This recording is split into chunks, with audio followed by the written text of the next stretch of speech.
U Rwanda ni igihugu cy'imisozi igihumbi, kimwe mu bihugu bike byo muri Afurika bifite uburanga karemano butangaje kandi buhebuje. Uretse kuba gifite amateka akomeye n'umuco usukuye, gifite n'ahantu henshi heza hihariye ho gusura no gusohokera. Ku bakunda ibidukikije, ubukerarugendo cyangwa se gutuza bagashimira ubugingo, u Rwanda rubafungurira amarembo. Uhereye ku kiyaga cya Kivu kirabagirana, pariki ya Nyungwe yuzuyemo inguge z'amoko menshi, kugeza ku misozi ya Musanze yibitseho ingagi zo mu misozi. U Rwanda rutanga amahitamo menshi ku muntu wese ushaka kwiyibagiza iby'iwabo cyangwa se gushakisha ubwiza nyaburanga butagereranywa. Muri iki cyegeranyo tugiye kukuzengurutsa mu bice bitandukanye by'iki gihugu gito ariko gituwe n'uburanga bukuru ba mukerarugendo baturutse impande zose z'isi. Ubwiza bw'imisozi miremire isaga igihumbi, ibibaya, ibiyaga, inzuzi, imigezi, amashyamba n'ibindi byiza nyaburanga biri mu bituma u Rwanda rwizihira abarugana n'abarutuye nk'igihugu cy'ubwiza nyaburanga kamere. U Rwanda rumaze kwigaragaza mu ruhando rw'amahanga nk'igihugu gitatswe ibyiza kabuhariwe kandi karemano. Kuva ku marembo y'igihugu kigera ku kibuga mpuzamahanga cya Kigali Kanombe kugeza hejuru mu birunga ukaminuka ku mucanga w'Urubavu, hari ahantu hihariye, hari ibintu by'ubwiza byinshi bibereye guhangwa amaso.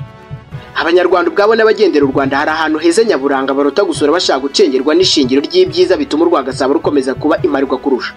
U Rwanda rufite urusobe rw'ibinyabuzima n'inyamaswa bigoye gusanga mu bindi bihugu, ku buryo umunyarwanda afite amahirwe adasanzwe yo kwirebera ubwo butunzi buri mu gihugu cye cy'amavuko. Uyu munsi twagukusanyirije ahantu hatanu hihariye ushobora gusohokera mu Rwanda ukagubwa neza. Ikaze. Ku mwanya wa mbere turasanga umujyi wa Kigali. Umujyi wa Kigali si rimwe si kabiri ugaragaye ku rutonde mpuzamahanga kubera umwihariko wawo mu gusigasira umutekano w'abawutuye n'isuku yawo ihogoza benshi bawugendamo bavuye imahanga. Kigali ifatwa nk'indorerwamo y'u Rwanda, niyitanga ishusho y'iterambere mu bikorwa remezo ku byinjiye mu gihugu cyangwa se nuko cyiyubatse nyuma y'imyaka myinshi kivuye mu bihe bya jenoside yakorewe abatutsi mu mwaka w'1994. Uyu mujyi buri wese mu bavuka mu cyaro ahora n'inzozi zo kukandagizamo ikirenge cye. Ibi nibyo ni inkuru mama, yewe natwe cyangwa se na benshi muri twe n'inshuti zacu bari bafite intego zimeze uko. Kigali ibitse amateka y'igihugu kuva kera mbere y'igihe cy'abakoloni kugeza ku ihagarikwa rya jenoside, kandi yose aboneka mu ngoro ndangamurage z'iki gihugu. Reka nkubwire ko imyaka 113 ishize umujyi wa Kigali ushinzwe n'umudage Richard Kandt, ndetse n'imyaka 58 utangiye kwitwa umurwa mukuru w'u Rwanda. Muri yo higera hafi kuri 45 Kigali yayimaze itarafata umurongo w'impinduka, kuko mu mwaka w'2001 hariho hatangiye inkundura zo kuwuteza imbere ngo bikitegerezo ku isi hose. Ubwiza bwayo buhishe mu biturirwa izamurwa ubutitsa, ibikorwa remezo nk'imihanda yagutse n'ibindi. Aho ugendamo kandi bakiranwa ubwuzu kuva aho baruhukira kugeza mu cyumba cya hoteli zabakira ziganjemo n'iz'inyenyeri 5 zirimo Serena Hotel, Kigali Marriott Hotel, Kigali Convention Center n'izindi. Umurwa mukuru w'u Rwanda Kigali nawuza kwisonga mu hantu umuntu ashobora gusura agatahanyuzwa. Kigali kandi izwi nk'umujyi urangwa n'isuku n'umutekano. Umujyi wa Kigali urarushashagirana kubera amatara yashyizwe mu bice bitandukanye byawo. Ibi nibyo, aho ibi bidahagije tujye ku mwanya wa kabiri. Mu birunga iwabo w'ingagi, u Rwanda ruri mu bihugu byubakiye ku bukungu bwarwo birimo n'ubukerarugendo. Mu bikurura ba mukerarugendo benshi barugana harimo ingagi zo mu birunga ziherereye mu karere ka Musanze mu ntara y'Amajyaruguru.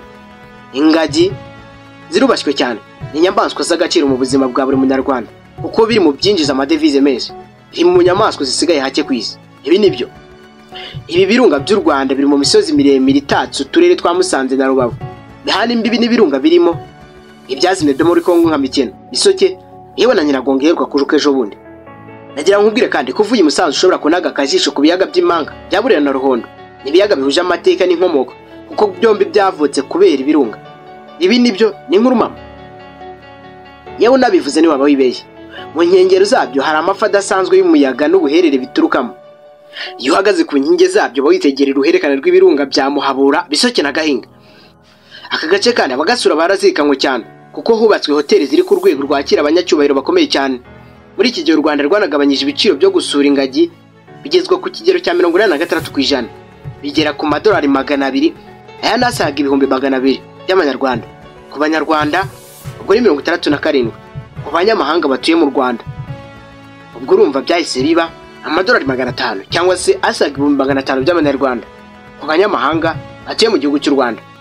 Ku bandi hagumaho amadolari 1500, aya nasaga miliyoni 1 n'igice y'amanyarwanda yasabwaga buri wese ukeneye kureba ingagi. Ubusanzwe ubundi umuntu wese washaka gusura ingagi yishyuraga amadolari y'Amerika 1500. Ni ibiciro byashyizwe muri 2018 bivuye ku madolari 750. Muhabura iri mu birunga biri mu 8 bigize uruhererekane rw'urusobe rw'ibirunga ku isunzu rya Congo Nile. Ubwiza bw'ibirungu birebeye hafi y'ishyamba rya Gishwati niho wabikura amaso.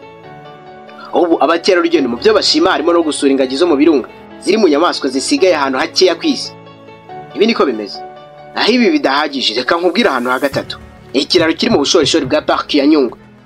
Pariki y'igihugu ya Nyungwe ifite imisozi miremire irimo uwa Bigugu, ifite uburebure bwa metero 2950, ibarizwamo inyoni z'amoko 310, harimo 26 asanzwe amenyerewe. Irimo urusobe rw'ibinyabuzima by'ingeri zose, inyamaswa n'ibimera. Muri iyi pariki kandi niho hubatswe ikiraro cyo mu bushorishori kizwi ku izina rya Canopy Walkway, nacyo kiri mu bikura ba mukerarugendo benshi hano mu gihugu cy'u Rwanda. Iyo ugiye gusura iyi pariki ubona imirima yagutse y'icyayi kiri mu bihingwa byiza bigaragaza ubwiza bw'u Rwanda, ndetse kandi kinjiza amadevize menshi. Muri pariki y'igihugu ya Nyungwe hari ibiti bikuze cyane byimejeje mu myaka yo hambere, nabyo bisangwa hakeya cyane ko amashyamba ari gutemwa cyane mu bihugu byinshi ku isi. Ahantu hakana uzasura ukagubwa neza ni muri pariki y'igihugu y'Akagera. Pariki y'igihugu y'Akagera ni imwe mu zisurwa cyane n'abantu benshi bitewe n'inyamaswa nyinshi ziyigaragaramo. Iherereye mu ntara y'Uburasirazuba mu turere twa Kayonza, Gatsibo na Nyagatare, ihana imbibi na Tanzania. Pariki y'igihugu y'Akagera urusobe rw'inyamaswa 5 zikomeye muri Afurika zirimo intare, inzovu, imbogo, ingwe n'inkura, zirimo inkura 18 ndetse zanonge bazanye inkura z'umweru 35 zivuye muri Afurika y'Epfo. Hakaba harimo n'intare 19 kandi byagiye byororoka uko bwira nuko buke. Umwihariko wo kugira inyamaswa 5 zikomeye utuma isurwa na benshi bifuza kwihera ijisho inyamaswa zitinyitse ku isi. Nkuko muri Nyakanga 2017 pariki y'igihugu y'Akagera yagize umubare munini w'abayisuye mu kwezi kumwe, ni nako kwezi kwinjije amafaranga menshi asaga $200,000 by'idolari, akaba naruta yinjiye mu mwaka wose wa 2010. Muri uko kwezi konyine yasuwe n'abamukerarugendo 2978, muri Kanama isurwa na bamukerarugendo 3879, kandi nibura kimwe cya kabiri kiba kigizwe n'Abanyarwanda. Ikaba ari n'intambwe nziza yo kumva yuko Abanyarwanda basobanukiwe ubukerarugendo n'akamaro kabo. Muri iyi pariki kandi hagaragara ibiyaga birenga 10 birimo nk'Ihema, Rwanyakizinga, Hago, Mihinde, Kivumba, Nihengero, Shakani n'ibindi byinshi cyane. Harimo amoko y'ibiti 270 ndetse n'amoko y'inyoni agera kuri 520. Habarizwamo n'inzoka zigira ubumara nk'inshira, insana, impiri, kandi habarizwamo n'izindi zitagira ubumara nk'ikiryambeba, uruziramire, icyaruzi, insharwazi n'izindi nyinshi cyane. Inzovu iri mu nyamaswa zibarizwa muri pariki y'igihugu y'Akagera. Hani ku marembo ya Pariki y'Akagera unyuze mu majyepfo yayo. Ahantu hanyuma ha gatanu ariho ngiye kuvuga benshi mu bahagenze cyangwa se abakunda akanyamuneza kakabukora ku mutima. Ni Rubavu, iwabo w'abanyabirori. Umujyi wa Rubavu ni icyerekezo gikomeye cya bamukerarugendo haba mu Rwanda n'abaturanyi bo muri Repubulika ya Demokarasi ya Kongo, ku buryo hatembereye wumva urunyurane rw'indimi z'Ikinyarwanda, Lingala, Igifaransa n'Igiswahili. Rubaviganwa cyane kubera umucanga ku kiyaga cya Kivu, nubwo hari ibindi bice bishobora gusurwa ku Gisenyi nk'uko hazwi kuva kera. Imibare yerekana ko nibura muri 2015 Rubavu hinjiye abakerarugendo 556, 211. Ubwo muri bo hari 1,300,000 binjiye mu gihugu cy'u Rwanda. Byumvikana yuko abenshi bari baje ku Gisenyi. Baraka gace hari n'amashyuza ari mu nkengero z'ikiyaga cya Kivu asohoka ku butaka ashyushye, rimwe na rimwe atogota nk'inkono yashyushye cyane. Aya mazi afatwa nka bimwe mu byiza nyaburanga bitatse akarere ka Rubavu, ndetse n'abaturage bakayakoresha nk'ikinyobwa kidasanzwe kuko bemeza ko avura indwara zinyuranye zirimo inzoka zo mu nda, ndetse akabavura amavunane, rubagimpande n'izindi ndwara. Abantu b'ingeri zitandukanye bayidumbaguzamo, abandi nabo bayavuma bayajyana mu rugo. Mu kubyaza umusaruro amazi y'ikiyaga cya Kivu hari imishinga itandukanye iteganyijwe gushyirwa mu bikorwa, irimo n'iyubakwa ry'ibyambu izoroshya ubucuruzi bwambukiranya imipaka. U Rwanda rufite ahantu nyaburanga henshi umuntu yasura akihera ijisho, hari byiza byinshi cyane. Ibiteganywa byo ni byinshi ngo u Rwanda rurusheho kuba icyerekezo cyaba mukerarugendo, birimo kongera imari ishorwa mu bikorwa remezo byorohereza ba mukerarugendo, guteza imbere serivisi zo kwakira abashyitsi, ndetse no guhugura abikorera ngo barusheho gutanga serivisi nziza. Ubukerarugendo ni rumwe mu nzego zifatiye runini u Rwanda, kuko muri 2019 umusaruro mbumbe wose w'igihugu bwari bufitemo 10%, mu gihe na mbere yaho umusaruro w'igihugu kinjiza biturutse mu bukerarugendo wagiye wiyongera ku kigero cya 11% n'9%. kuva muri 2008 kugeza muri 2019. Kandi nanone muri 2019 ubukerarugendo bwinjirije u Rwanda miliyoni zisaga 198 z'amadolari y'Amerika, aya nasaga miliyari 490 z'amanyarwanda, mu gihe intego ya 2024 yari yo ko bazasarura mu bukerarugendo miliyoni 800 z'amadolari y'Amerika. Sinagenda nakubwiye kandi muri mwe muri hoteli zihagazeho nayiboneka mu rw'imisozi igihumbi yitwa Bisate Lodge, ifite ibyumba bitandatu bigiye biteretse mu ishyamba hagati, bisakaje ibyatsi hejuru ndetse byihagazeho. Uko kuharara ijoro rimwe gusa wishyura amadolari y'Amerika ari hagati y'100 n'1,400. Bisate Lodge ifite ibyumba bitandatu bigiye biteretse mu ishyamba hagati, bisakaje ibyatsi hejuru nk'uko nabikubwiye. Kurara muri iyo hoteli y'inyenyeri 5 ijoro rimwe wishyura hagati y'amadolari 1,100 n'1,400. Ibi nibyo koko. Iyo uri ahubatse Bisate Eco Lodge uba witegeye neza ibirunga birimo Bisoke, Karisimbi na Mikino. Sinagenda kandi nakubwiye muri imwe mu nyubako nanone ziboneka mu rw'imisozi igihumbi, Kigali Arena. Ikaba inyubako ya mbere ni y'imikino mu nzu y'akarere ka Afurika y'Iburasirazuba, ndetse iri no mu 10 za mbere muri Afurika yose.